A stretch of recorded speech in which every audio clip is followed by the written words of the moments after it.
Hello, welcome back. Next two chapters, we're going to do 23 and 24 today. Chapter 23, Creation. Edinburgh, June 1896.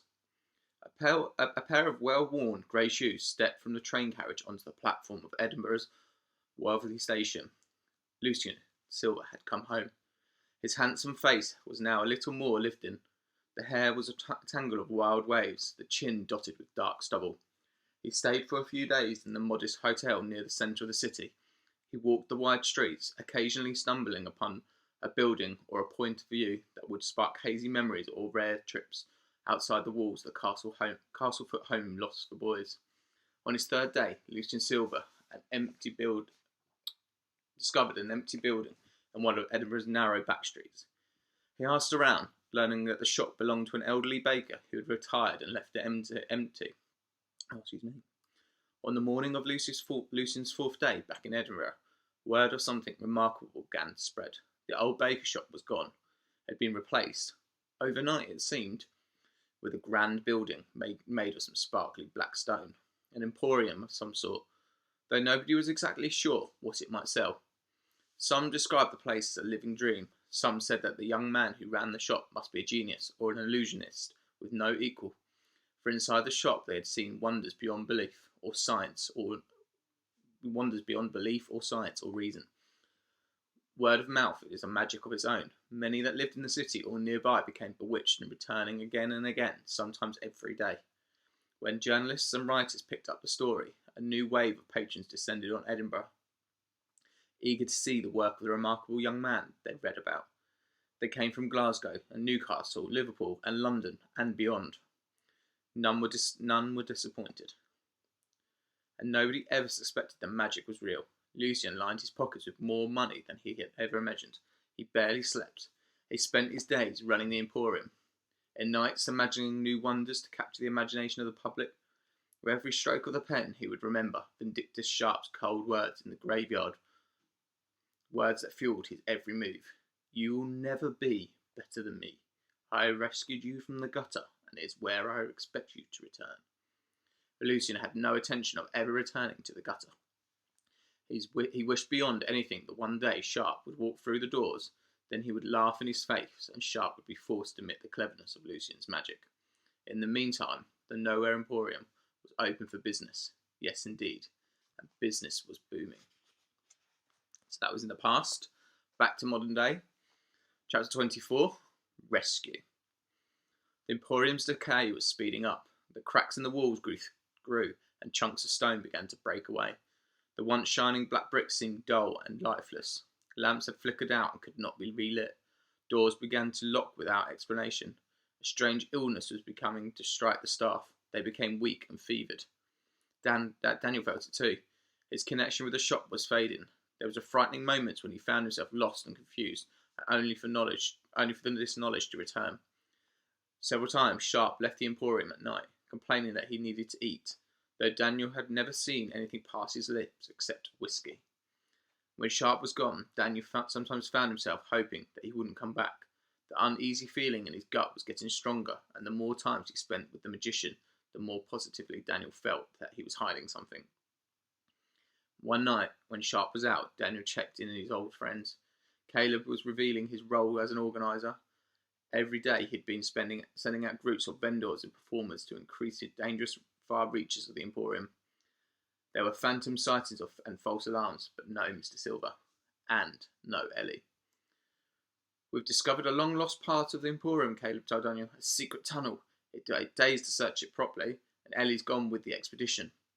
They won't find him, said Daniel, and he told Caleb about his attempt to write in the book, and the door that almost ate him. So you think Mr. Silver is alive, said Caleb. That's great news. Maybe, said Daniel. But why doesn't he want anyone to find him? What's he doing? What's he scared of? We should call off the search party, said Caleb. Agreed, said Daniel, and the thought that Ellie would finally be coming back cheered him up. He missed her. He missed how she made him happy and angry and wanted to tear his hair out all at the same time. And he had never been terrified that something would happen to her. And he had been terrified that something might happen to her, and that she'd been caught in one of the crumbling wonders as it self-destructed. He hoped she'd be able to help him work out what was going on, and just having her around would make him less nervous about spending time with Sharp. Daniel heard the screams for help on a Monday morning. He followed the noise up and around and found a corridor half caved in, blocked by fallen chunks of roof and wall. The muffled ring of shattered glass spilled from from a warped, twisted door near the blockage. The screams grew louder and more desperate. Daniel ran to the door and tried to open it, but it was bent and jammed. He kicked at the handle again and again until at last the door burst open, revealing a palace made entirely of glass. It was beautiful. It was delicate and shimmering. And it was falling apart. Everywhere, the glass was marked by crawling, inching cracks. The sound of glass popping and shattering was all around. As Daniel followed the screams, long shards fell inches from him, exploding on the floor in countless sparkling fragments. He pressed onwards, dodging and weaving until he ducked under a doorway entering a grand dining room. His heart almost stopped. Anya was lying over a glass table. Her eyes were sharp. A pool of black liquid, like ink, had formed around her and was dripping from the table to the floor. Struck deep in her shoulder was a glass blade as long as Daniel's arm. Anya, I'm here. It's Daniel. Can you hear me? She didn't move, didn't acknowledge him in any way. Daniel struggled to drape her over his shoulder. Then he began to pull her away, her limp feet dragging on the floor of the dining room. As the dining room crashed around them, out into the main hall, and he gathered pace. But white-hot pain flashed in his foot, and he dropped to the ground, Anya landing awkwardly on top of him. Daniel knew his foot was bleeding. He could feel the hot blood pouring from the wound. He also knew if he didn't get Anya out, they'd both be struck many times over with razor-sharp glass. As the shattering roar became unbearable and he struggled up, dragging Anya through the doorway, jamming in shut behind. Help! Somebody help! Daniel! Vindictive Sharp sped towards them, blue eyes almost growing in the dim light. Mr. Sharp, you've got to help her. Oh, she can't die. Please don't let her die. Sharp brushed Daniel aside, crouched low over Anya. He felt her throat. She's alive. Daniel slumped to the floor in relief. Sharp pulled the glass shard from Anya's shoulder and a jet of black spurted high into the air. Then Sharp's eyes closed and he muttered under his breath, his fingers tracing the outline of the deep gash. The pouring liquid slowed, then it stopped. Torn skin began to knit together until nothing remained but the thinnest of scars. Sharp turned his attention to Daniel. This will hurt. Close your eyes. Daniel sat by the fire, sipping hot tea to steady his nerves as he waited for Sharp to return. When the big man swept through the curtain under the labyrinth of corridors, Daniel leapt up. What happened? Will Anya be okay? Sharp removed his coat, hung it near the door, and took a silver flask from his pocket, swallowing a mouthful of liquid inside. She should recover, but even then there's a chance that she'll catch the sickness that's spreading through the staff without Lucien. Without Lucien, they're rotting away, just like the Emporium. It's not blood inside them, it's ink. A second, I'll get Luna off the door. Get down.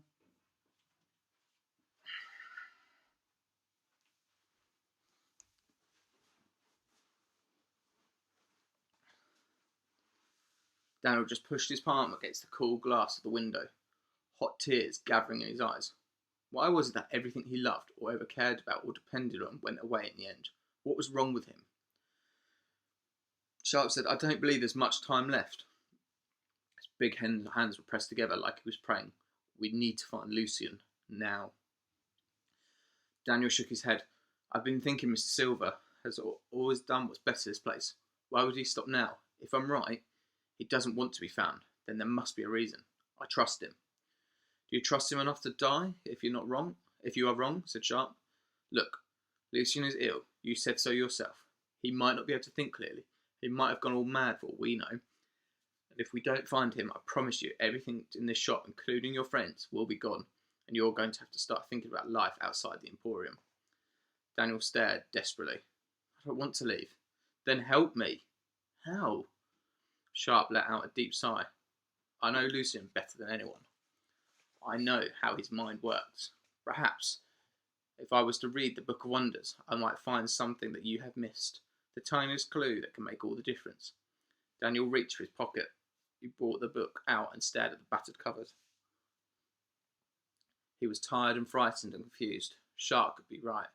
What was it possible? Mr. Silver was losing his mind.